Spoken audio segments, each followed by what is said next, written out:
얼마 만에 보는 상승인가요? 물론 그동안의 가파른 하락 움직임 대비로 오늘의 상승은 정말 미비한 수준입니다. 아직까지 우리는 추가적인 반등에 좀 목이 마른데 그래도 이쯤에서 다소 좀 숨을 고를 수 있는 시간은 확보하지 않았나라는 생각도 해보고 코스닥이 딱 일주일 전에 13일의 기준으로 봤을 때는 거의 장중에 10% 가깝게 밀렸습니다. 그때가 880선이었고요. 오늘 장중에 800선 위협받기도 했습니다. 그러다가 이렇게 납품 많이 하면서 오늘의 양봉을 봤습니다. 오늘 장에서는 어떤 의미를 둘 수 있을지 해석해 보면서요. 또 내일 장을 위한 전략 세워보겠습니다. 주 후반에는 또 시장이 반격에 나설 수 있을지도 궁금한데 함께 해주실 분입니다. 메리츠증권의 정영훈 과장입니다. 안녕하세요. 네, 안녕하세요. 네. 오늘 장에서 흐름 어떻게 보셨는지 한마디로 먼저 표현해 주시죠.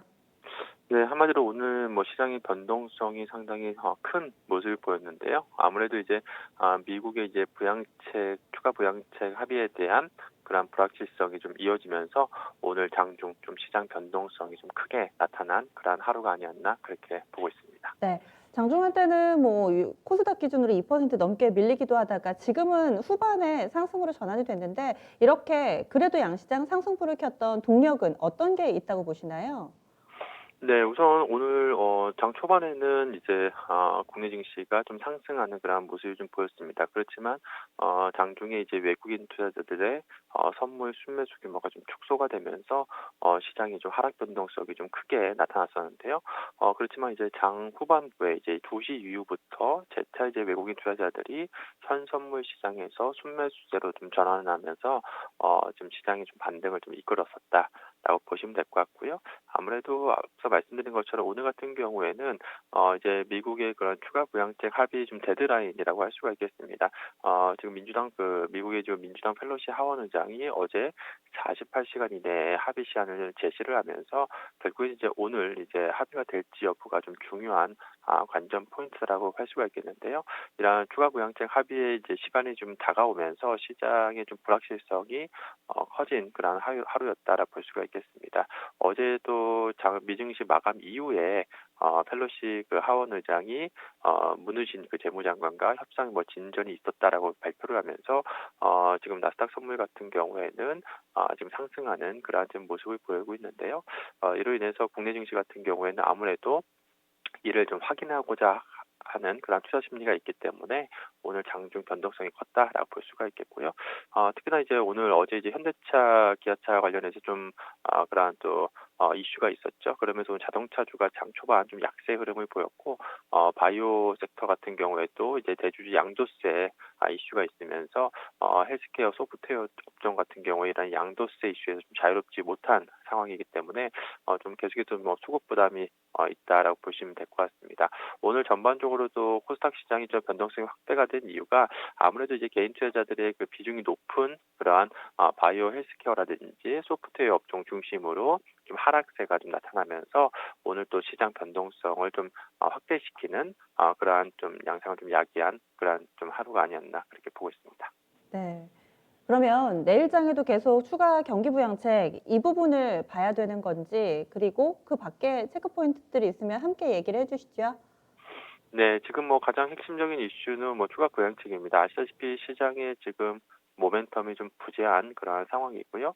미 연준에서도 추가적인 그러한 통화 확장 정책을 쓸 가능성이 없는 상황이기 때문에 결국엔 시장에서 이제 기대할 수 있는 것은 미국의 이제 추가적인 부양책밖에 없는 상황이다라고 볼 수가 있겠습니다. 그래서 결국에는 이제 오늘 밤 미국에서 추가 부양책 합의가 될 것이냐 여부가 좀 단기적인 좀 시장 방향성을 좀 결정할 것으로 그렇게 보여지고 있고요. 그렇기 때문에 이로 인해서 내일 같은 경우에도 외국인 기관 수급이 오늘처럼 지속적으로 좀 유입이 될지 여부를 체크해 봐야 되지 않을까 싶습니다.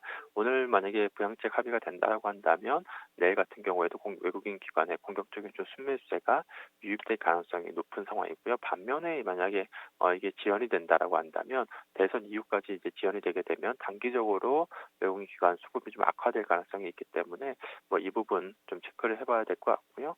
일단은 현재 시점에서는 시장에 뚜렷한 그런 모멘텀 또 이슈가 없는 상황이기 때문에 지금 시점에서는 최근에 시장 흐름 컨셉에 발맞춘 좀 시장 대응이 필요하지 않나 그렇게 보고 있고요.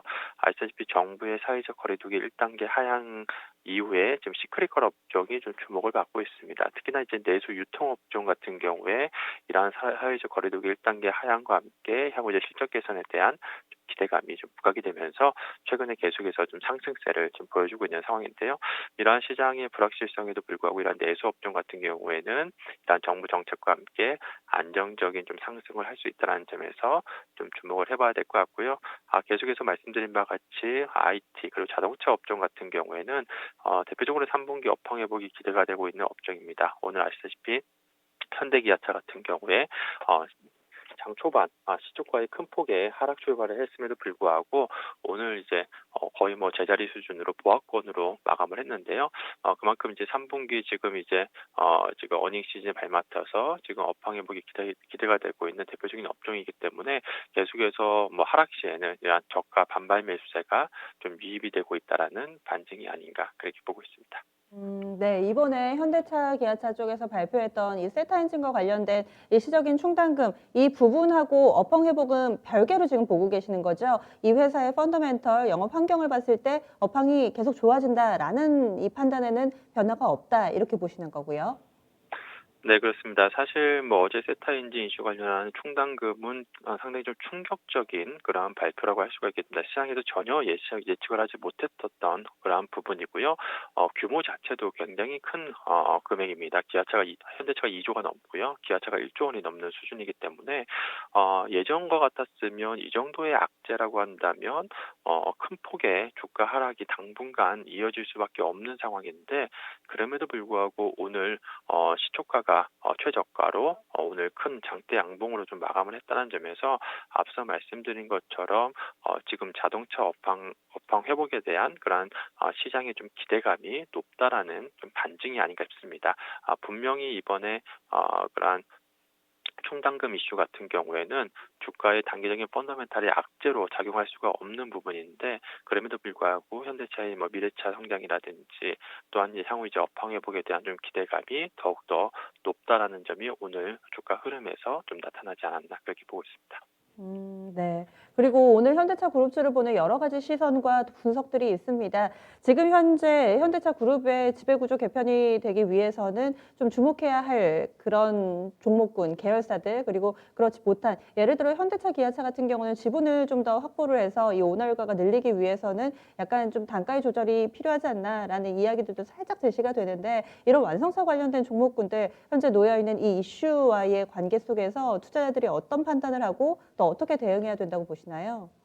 네, 오늘 뭐 주가 흐름에서 답이 나오지 않았나 싶습니다. 뭐 오늘 현대모비스, 현대글로비스 같은 이런 지배구조 개편의 이슈에 좀 가장 좀 긍정적인 그러한 기업들 같은 경우에는 오늘 급등을 하는 그러한 모습이 나타났고요. 반면에 이제 현대차, 기아차 이런 완성차 업체들은 오늘 또 충당금 이슈도 있었고 오늘 좀 하락하는 모습이 좀 나타났습니다. 뭐 상식적으로 봤을 때 이러한 지배구조 개편의 좀 정점에 있는 그러한 회사들, 글로비스라든지 모비스 같은 이러한 회사들이 뭐 당분간은 계속해서 좀 시장에서 좀 주목받을 가능성이 높지 않나 그렇게 보고 있습니다.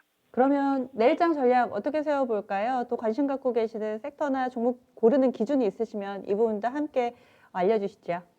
네, 어제 이제 이번 주 절대 전략에서 말씀드린 바와 같이 이제 3분기 어닝 시즌이 본격화된 상황이고요. 그렇다고 했을 때 지금 3분기 이제 실적 모멘텀에 주목을 해야 될 그러한 시기다라고 볼 수가 있겠습니다. 그래서 내일장도 마찬가지로 IT, 자동차, 화학 이러한 영업이익 컨센서스가 상향되는 업종 중심으로 관심을 가지시면 좋을 것 같고요.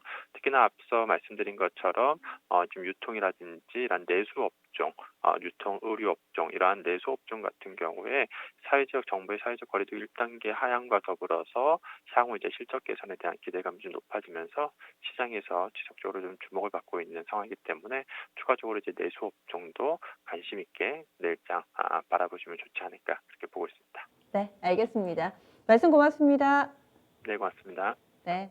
이렇게 메리츠증권 정영훈 과장과 내일장을 위한 전략 알아봤습니다. 계속해서 섹터는 IT하고 자동차 쪽입니다. 계속 실적이 좋아질 만한 업종에 관심을 갖고 있는 상황이고요. 내일의 키는 결국에는 오늘 밤에 발표될 미국 내에서의 추가 경기 부양책과 관련해서 합의를 이루느냐 마느냐 이것이 되겠네요. 장 초반부터 아무래도 시초가 형성에 영향을 미치게 될 겁니다. 이 부분이 우리 증시 내일의 향방을 좌우할 것이다. 이렇게 기준점을 제시해 주셨습니다. 이렇게 해서 전략까지 알아봤고요. 요즘 들어서 특히나 제약바이오 섹터 내에서 개별 악재 나오는 곳들이 좀 많습니다. 오늘도 장 마치고 나니까 바디텍메드에서 자사주 처분 결정 공시를 내놨습니다. 이런 뉴스들 하나도 빼놓지 마시고 꼭 체크를 하시면서 내일장에서도 현명한 대응 전략 세우시기 바랍니다. 지금까지 다양한 투자 판단에 대한 도움 말씀드렸고요. 종목의 상승과 하락을 보장하지는 않습니다. 그러면 내일의 시간 다시 찾아뵙겠습니다. 함께해 주신 여러분 고맙습니다.